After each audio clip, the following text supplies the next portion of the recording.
So you're walking into a room, you're wearing your best outfit, you feel really good because you know that you look really good, and you hold yourself with confidence. And as soon as you walk into the room, the heads turn because you know what? You're exuding your confidence. Your aura has entered the room before you stepped in. And people are attracted to your confidence, and they're going to come up to you and they're going to talk to you. Hey everyone, I'm Yogini. Welcome back to my YouTube channel where we talk about all things self-improvement, empowerment, and fun. Today's topic is going to be something that can really change your life, which is how to become a social butterfly. So if you ever feel awkward in social situations or unsure of how to proceed, then this video is for you. So let's get started.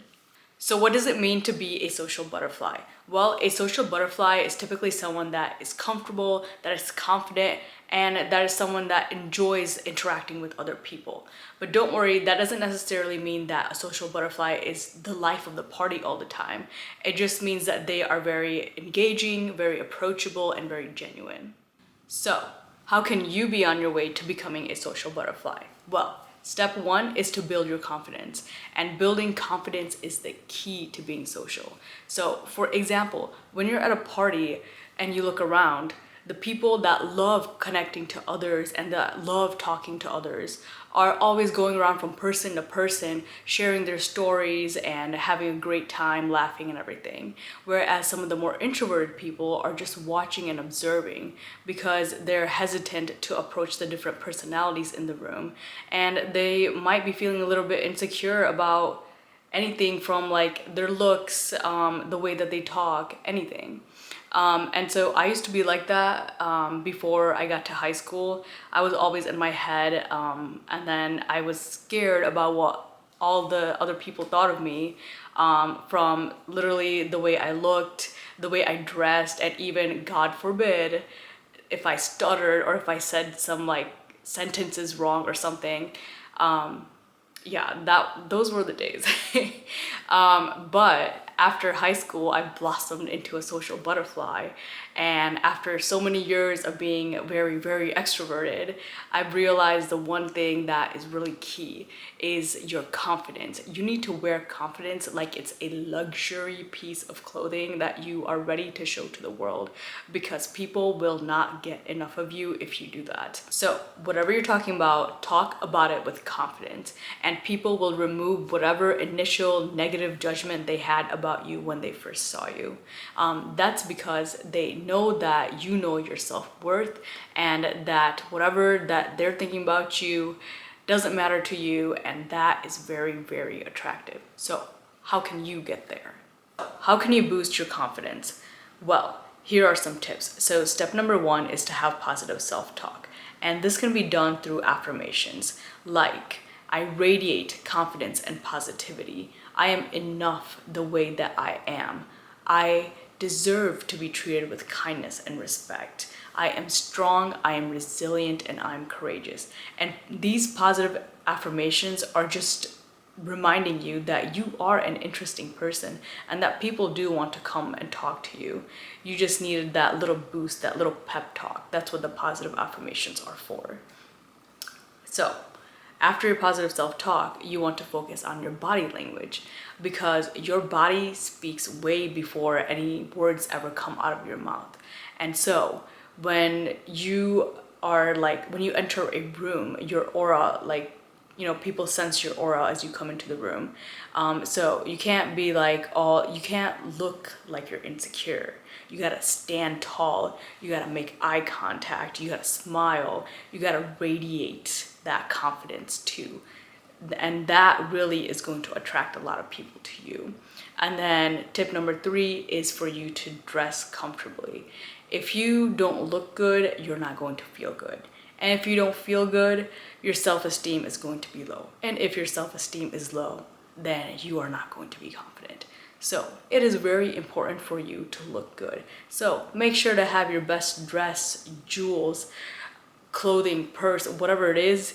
Make sure that you feel good in your skin about this, whatever that you're wearing. And that is going to really help you boost your confidence. Implementing these 3 tips on boosting your confidence, you can really turn heads. So let me give you an example. So you're walking into a room, you're wearing your best outfit, you feel really good because you know that you look really good, and you hold yourself with confidence. And as soon as you walk into the room, the heads turn, because you know what? You're exuding your confidence. Your aura has entered the room before you stepped in. And people are attracted to your confidence, and they're going to come up to you and they're going to talk to you. But wait a minute. We haven't gotten to that part. You need to deliver now on whatever you're exuding. And so you are telling people that you're confident, that you're all that, but you can't, when they approach you and you start speaking, you can't fumble, right?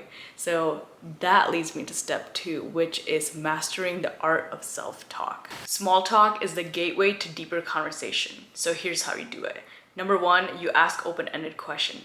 So instead of asking, oh, did you like the cake, which is going to just result in a yes or no response, you want to ask, what did you think about the cake? And that's going to give them more room to talk, and you can pull something from what they've said and ask more questions about it. Number 2, you want to find common ground, and this one is literally too easy. If you can't connect on anything, at least you can connect on the weather.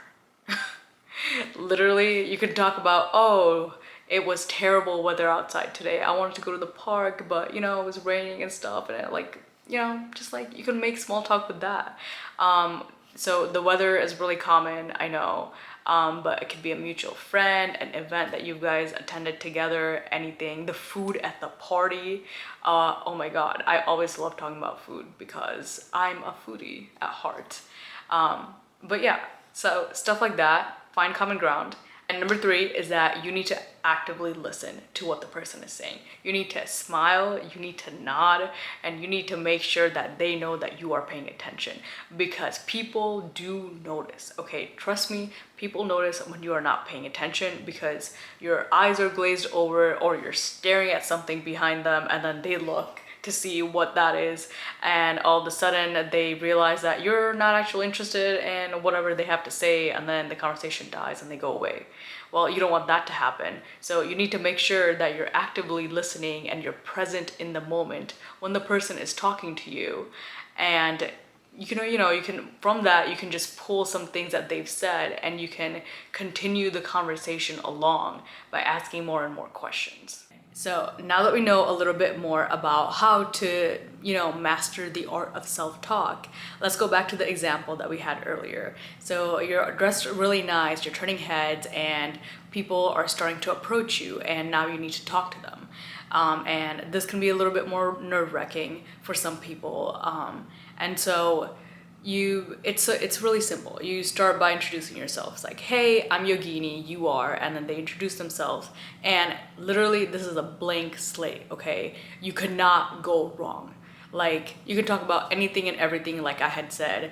You can talk about the weather, you can talk about the party, the food, you can talk about their outfit. You can start out with a compliment. If you can't find anything else, be like, oh, hey, I love those earrings, where did you get them from? And then you can continue the flow of the conversation from there. And if that's too hard for you, then just come with a few questions in your back pocket, or some stories that you can tell the other person, and you can start or continue your conversation with the other person from there.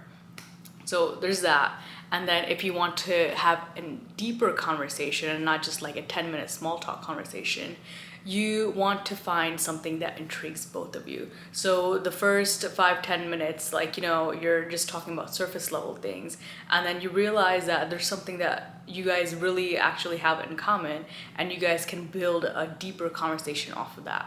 And so for me, sometimes, maybe most times, it's travel or food, because I love food and I love traveling, and I have just so many stories about all the places I've been to and all the restaurants that I have gone to / would love to go to. And so there's that. I like automatically connect when somebody else is a foodie or somebody else likes to really travel and explore and get around everywhere. And so that is usually my deeper conversations. And so you can do that as well. You can find yourself something that intrigues both of you and go from there. And so now that you've, let's say, you don't want to have a deeper conversation with this person. You want to actually have conversations with other people in the room. So after you're done with your 5 to 10 minutes of small talk, you want to go around the room and you want to learn how to be social. So that brings me to my next step, which is to expand your social circle. All right, so before I go back to my example, let me give you some in general tips on how you can expand your social circle. And this looks like: 1, attending events, which you can attend social gatherings, parties, networking events, you name it. You can meet friends of friends there, you can meet strangers, you can meet your potential employer, anything. The more you attend these social gatherings, the more practice that you have, hence the more easier it gets for you to interact with more and more people. So that's that. And then you can also join groups, and this joining groups means, like, let's say you have an interest in tennis, and so you join like a tennis club or whatever, and you can meet people through there as well. And so when I say joining groups, it's like, what are you interested in? So like if you're interested in running, you can go join a running group as well and meet people. So like the in particular hobbies that you have, and that will really help you in expanding your circle. And if you don't connect with the people with people from that group on anything else, at least you know that you're connected with them through tennis or running, And number 3 is to rekindle old friendships. So sometimes connecting with old friends can lead to new social opportunities. So reach out to them and see where that leads. For me, for example, literally one of my friends brought over somebody to play pickleball with us because we needed a 4th person, and we're just like, yeah, bring that person. And somehow we vibed so well that now that person is one of my really good friends, and we meet up like every week, which is amazing. So that's how I expanded my social circle. And so now going back to the example that we've been going through this whole storyline. So you are done with this one person and you want to have conversations with other people. So you can do the 5 to 10 minute small talk, and then throughout that or with that, you can also ask them like, oh, what are your hobbies? What do you like to do? And through that, let's say they like pickleball, and so you guys can plan like a pickleball day where you guys can go out and play, and then maybe that can be a routine, regular thing. You can get close to that person, and boom, you have expanded your social circle. So it is really just that easy, guys. So the last step is to practice, practice, practice. Literally nothing is easy, nothing comes overnight, and especially socializing. The more you socialize, the more natural you are at it. So everything has a learning curve. The first time you do anything, it's going to be really hard. It's going to take a lot of your energy, and you're going to find it really difficult. But then the more you do it, the better that you get at it, and the more comfortable you are, and the less energy that it takes. So this can go for like anything, not just socializing. For example, like actors. Like you can tell the seasoned actors that are giving out their interviews because they sound more confident, like, they have that aura about themselves. Whereas like the new actors that are giving interviews, you can see they're a little bit uncomfortable, they're a little bit shy. It's all their answers are like a little bit well rehearsed, and they do care a lot. Like, so everything has a learning curve. And so just practice socializing, and you will realize that you get better and better and better every single time that you do it. When practicing, set small goals. So start out with the basics. Say, hello, how are you?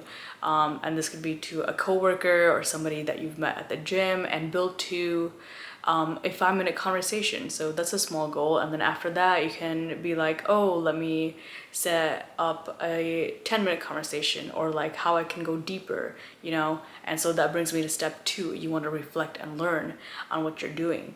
Or if you're like socializing well, and what you can do to improve. And so by doing this, you become better and better at interacting with people, because you know what you need to improve on and what you're doing well. And if you don't do that, you're gonna be stuck in the same situation of, I can't make friends, I don't know what I'm doing wrong, blah, blah, blah. All this because you haven't analyzed what works and what doesn't work. And so you gotta really sit down and take the time to reflect. And number 3, be patient with yourself. Becoming a social butterfly is not gonna happen overnight. You're not gonna miraculously get a confidence boost. You gotta work on yourself. You gotta continuously improve yourself to get there. So my journey started when I was in high school, and college and networking has really helped me really set into my skin. Is that even right? Settle into my skin, I think that's right. And yeah, it's helped me grow more confident, to become more social, and I'm still continuously learning. There is nobody that's perfect. Everybody can become better and better at whatever they are practicing on. So remember, just be patient with yourself. Lastly, here are a few things to keep in mind. Number 1, stay true to yourself. You don't have to change yourself from the core to be social. You just have to know that you are confident, that you have that confidence in you, and you just have to bring that forward when you're interacting with other people. Number 2, don't fear rejection. Literally, some people you just can't connect with. Like, I've come across a handful of those people, and I thought it was me at first, and I'm just like, I thought I could get along with anybody. Like, why can I not get along with this person? And like, I've like tried like several times, but you know, some people you just don't connect with. I don't know why. And like, I had talked to my other friend about that same person. They're like, I couldn't connect to them either. And so it might not be you, it might actually be the other person that doesn't know how to connect. So don't think too much about it. And lastly, have fun. Remember, socializing with people should be enjoyable. Don't stress too much. Just go out there and have fun. I always look forward to meeting new personalities and new people because I am very extroverted and I love talking to people. So that's a wrap on my end. Thank you so much for watching. I hope these tips help you become the social butterfly you were always meant to be. If you like this video, please like and subscribe, and please don't be afraid to drop a comment below on your socializing tips and how you go about interacting with other people. Until next time, thank you.